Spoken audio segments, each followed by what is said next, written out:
नमस्कार दोस्तों, हमारे BS शर्मा वाद चैनल में आप सभी दोस्तों का स्वागत है। दोस्तों, आज की वीडियो में हम कार्तिक मातम के 19वें दिन की कथा का वर्णन कर रहे हैं। भगवान श्री नारायण के इस कार्तिक मातम की कथा श्रवण करने मात्र से प्राणी के सभी पापों का नाश हो जाता है। जो कार्तिक मातम की कथा नित्य प्रति सुनते हैं उनको किसी प्रकार का कोई भी रोग, शोक, भय, दरिद्र का भय नहीं रहता है। उसको यम के दूत स्पर्श भी नहीं कर पाते हैं। कार्तिक मातम की विशेषता स्वयं ब्रह्मा जी भी कहने में असमर्थ है। इसलिए आप सभी को कार्तिक मातम की कथा पूरी श्रद्धा विश्वास के साथ में श्रवण करनी चाहिए, क्योंकि भगवान की कथा कलयुग में सभी दोषों को नष्ट करने वाली है। जो नारायण भगवान की कथा सुनते हैं, हरिहर की कथा श्रवण करने मात्र से अर्थ, धर्म, काम, मोक्ष चारों पदार्थों की प्राप्ति हो जाती है। ये नहीं कि भगवान की कथा केवल मुक्ति के लिए सुनी जाती है। भक्तों, भगवान की कथा सुनने से अगर हमारे मन में सांसारिक इच्छा है, वो इच्छा भी पूरी होती है। यहां तक कि किसी को पुत्र प्राप्ति की, धन प्राप्ति की, किसी भी कामना की इच्छा रहती है, वो इच्छा इस कथा के सुनने मात्र से पूरी हो जाती है। इस कथा को ध्यान लगा करके अवश्य श्रवण करना चाहिए। अब हम कथा प्रारंभ करते हैं। बोलो कार्तिक मातम की जय। श्री सूत जी महाराज कहने लगे कि ऋषियों, देवऋषि नारद जी ने राजा पृथु को बताया कि राजन, माता अदिति की तपस्या से प्रसन्न होकर के भगवान श्री हरि विष्णु माता अदिति के सामने प्रकट हुए। अदिति माता ने अनेक तरह से भगवान की स्तुति भी करी। राजा पृथु ने पूछा कि गुरुवर, कृपा करके बताइए कि अदिति को अग्नि ने क्यों नहीं जलाया? क्या कारण था जिसके कारण अदिति सुरक्षित रही? देवऋषि नाथ जी कहते हैं, अदिति का जो तेज था वो परमात्मा की भक्ति का तेज था।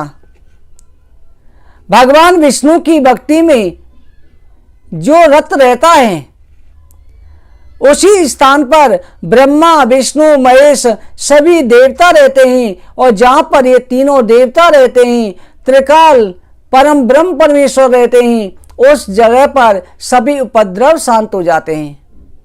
तभी तो कहा गया है ना, मंगल भवन अमंगल हारी, द्रवौ सुदशरथ अजिर बिहारी। भगवान का नाम चाहे मंगल में लिए जाए चाहे अमंगल में लिए जाए, हमेशा मंगल ही करता है। हर जगह पर, हर समय पर, किसी भी अवस्था में भगवान का नाम ले सकते हैं। आप अपने इष्ट देव का नाम किसी भी अवस्था में जपें। माता अदिति भगवान श्री नारायण की भक्त है। तुकाराम जी महाराज की कथा आती है, भगवान के बड़े भक्त थे। एक समय वो कहीं किसी कार्य से बाजार जा रहे थे। रास्ते में एक भूत ने सोचा कि इन महाराज जी को आज परेशान करना चाहिए। वो सामने अपना लंबा शरीर धारण करके सामने खड़ा हो गया और महाराज जी को डराने की कोशिश करने लगा। परंतु महाराज जी को हर जगह पर, हर स्थान पर परमात्मा नजर आते थे। हर वस्तु में अपने नारायण को देखते थे। वो तो देखकर कि कीर्तन करने लगे, भले पधारे लम्मकनाथ, भले पधारे लम्मकनाथ। उन्होंने लम्मकनाथ कहकर के कीर्तन शुरू कर दिया। उस भूत के अंदर भी परमात्मा को देख रहे थे। उनका, प्रभु आप बड़े दयालु हो, मुझे अकेला देख करके कहीं मैं डरूं नहीं, मेरी रक्षा के लिए आप इतना लंबा शरीर धारण करके आ गए। उस भूत ने देखा कि मेरे अंदर भी परमात्मा को देख रहा है। उसने चरणों में गिर करके क्षमा मांगी और महाराज जी कंधे पे बैठाया और बाजार तक पहुंचा दिया शहर। यानी भगवान की जो भक्ति करते हैं उनके ग्रह भी अनुकूल हो जाते हैं। माता अदिति के इसी कारण से, भक्ति के कारण अग्नि भी कुछ नहीं बिगाड़ सकी, राक्षस भी कुछ नहीं बिगाड़ सके, कोई उपद्रव कुछ नहीं कर सका। अब अदिति माता की तपस्या पर प्रसन्न होकर भगवान श्री नारायण प्रकट हुए हैं। अदिति माता भगवान की प्रार्थना कर रही है और प्रार्थना करिए, नमस्ते बहुरूपाय अरूपाय नमो नमः, नमस्ते लोकनाथाय परम ज्ञान सूपणे सद्भक्त जन वात्सल्य सालने मंगलमात्मने। जानकी जो परमात्मा बहुरूप है, अनेक रूप धारण कर, एक हूं हम बहुश्यामा, मैं एक हूं बहुत होना चाहता हूं। जो परमात्मा ऐसे अपने मन में केवल शब्द मात्र से संसार की रचना कर देता है, जो अद्भुत है, निर्गुण है, स्वरूप है, सगुण है, उस परमात्मा को नमस्कार है। जो सतोगुण रजोगुण तमोगुण तीनों गुणों को धारण करता है, उस परमात्मा को नमस्कार है। जो भक्त वत्सल है, लोकों के नाथ हैं, दया के सागर हैं, उन परमात्मा को नमस्कार है। जिनके अवतार को मुनिजन ध्यान लगाकर के पूजते हैं, जो अभिष्ट देने वाले हैं, उन परम पुरुष देव को नमस्कार है। जिनको वेद ब्राह्मण भी नहीं जान पाते, जो मायावियों के भी मायावी हैं, उन परमात्मा को नमस्कार है। जिनका दर्शन करने मात्र से माया का उपद्रव शांत हो जाता है, उन परमात्मा को नमस्कार है।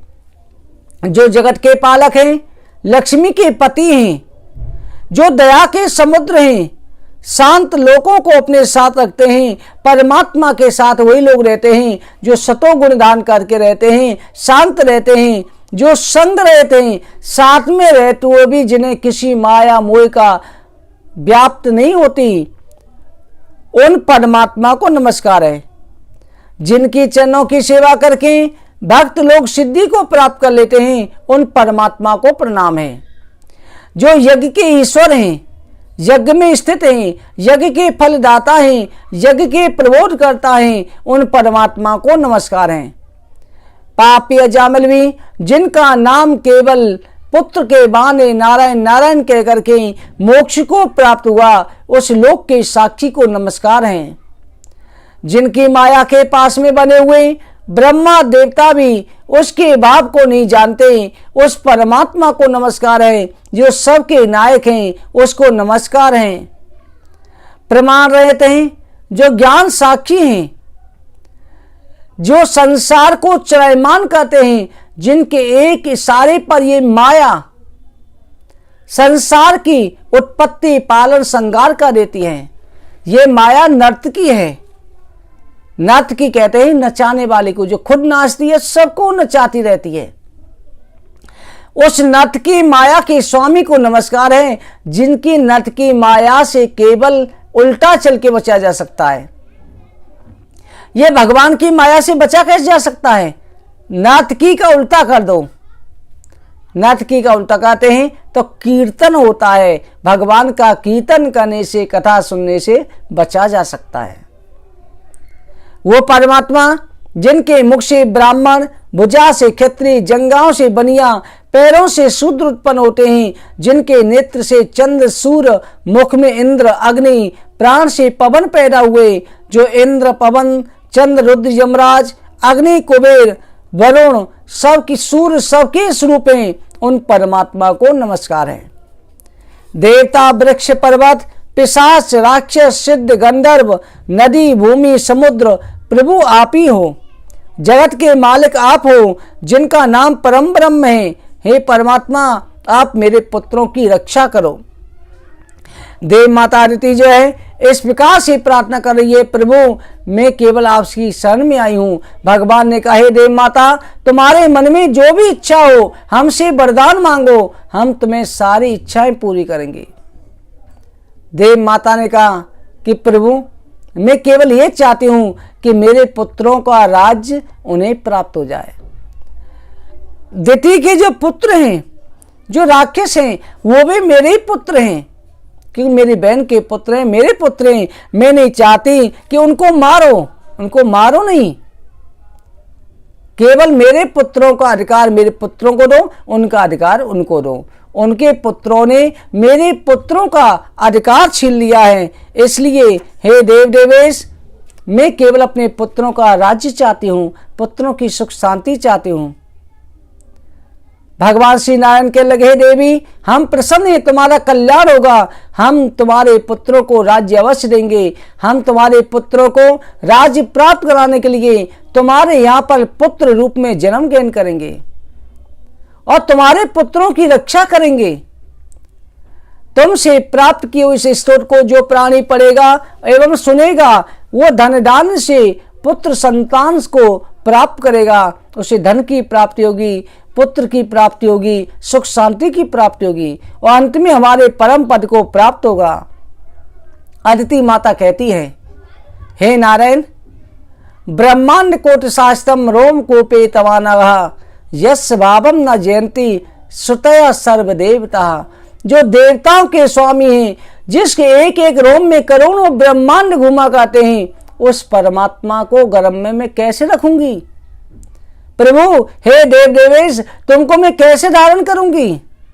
माँ पापी भी जिनके स्मरण मात्र से पवित्र हो जाते हैं, उन परमात्मा को मैं कैसे धारण करूंगी?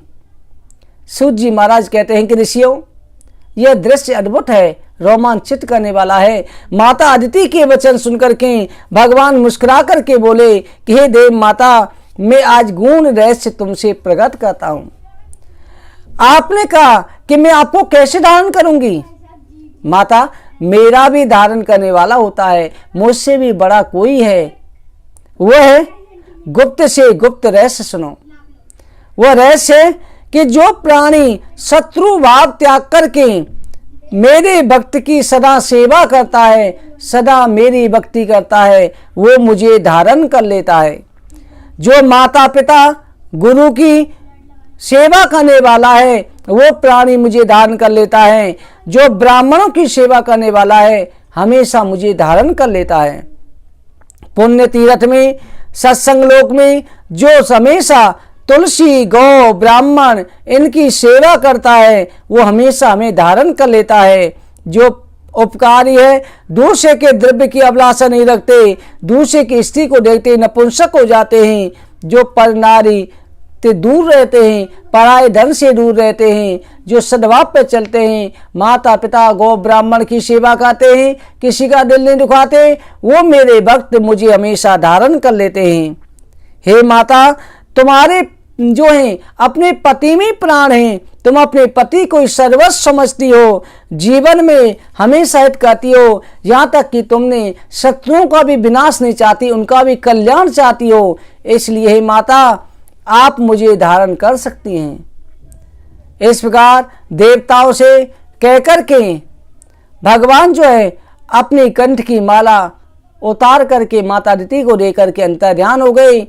देवताओं की माता दक्ष प्रजापति की पुत्री माता अदिति जो है अपने आश्रम में आई और कश्यप ऋषि को सब कुछ बता दिया। कश्यप ऋषि बड़े प्रसन्न हुए। भादो शुक्ल पक्ष द्वादशी तिथि को भगवान जो हैं अदिति माता के यहाँ पर प्रकट होने वाले हैं।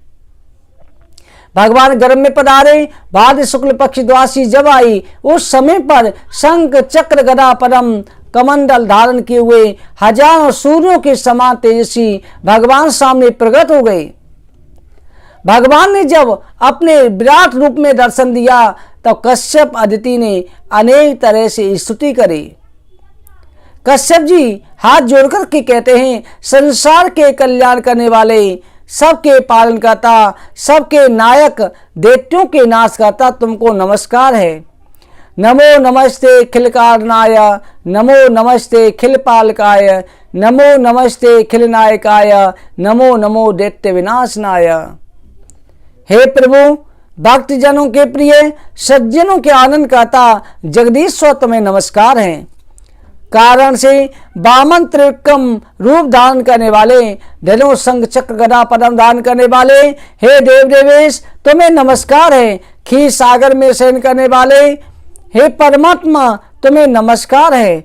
जो यज्ञों के फलदाता हैं, जो कारणों के भी कारण हैं, उन परमात्मा को नमस्कार है। जो भ्रम के नाश करता, मंदराचल के धारण करता, यज्ञ सुगर नामक यज्ञ रूप में धारण करने वाले, हरिनाग के वध करता, वामन परशुराम रामचंद्र कृष्ण रूप धारण करने वाले, हे लक्ष्मीपति तुमको बारंबार नमस्कार है। इस प्रकार से स्तुति करी। बामन उस समय पर भगवान ने कहा कि हे माता, आज मैं तुम्हारे वचन के लिए तुम्हारे यहाँ जन्म लेने को आया हूँ। हमने 2 बार तुम्हारे यहाँ जन्म लिया है, फिर भी लेंगे। हमने जो है इस समय पर बलि की जीतने के लिए, तुम्हारे पुत्रों को राज्य देने के लिए यहाँ पर मैंने अवतार लिया है। इस प्रकार कह करके भगवान ने छोटे से 52 अंगुल के बच्चे का रूप धारण कर लिया। उस समय आकाश ने छत्र दिया, पृथ्वी ने उनके लिए पादका दी, ब्रह्मा जी ने कमंडल और जनेऊ दिया। सभी ने जो है उनको अपनी अपनी चीजें सौंपी। सभी देवताओं ने भगवान की स्तुति करी। अब वामन भगवान जो हैं देवताओं की कार्य सिद्धि के लिए राजा बलि की यज्ञ में जाने के लिए तैयार हो गए। श्री सूत जी महाराज कहते हैं, ऋषियों, इस तरह से भगवान यज्ञ के लिए पधार रहे हैं। आज की कथा कहीं पर विश्राम करते हैं। आज चतुर्थ तिथि को मूली नहीं खानी है। बोलो कार्तिक मातम की जय।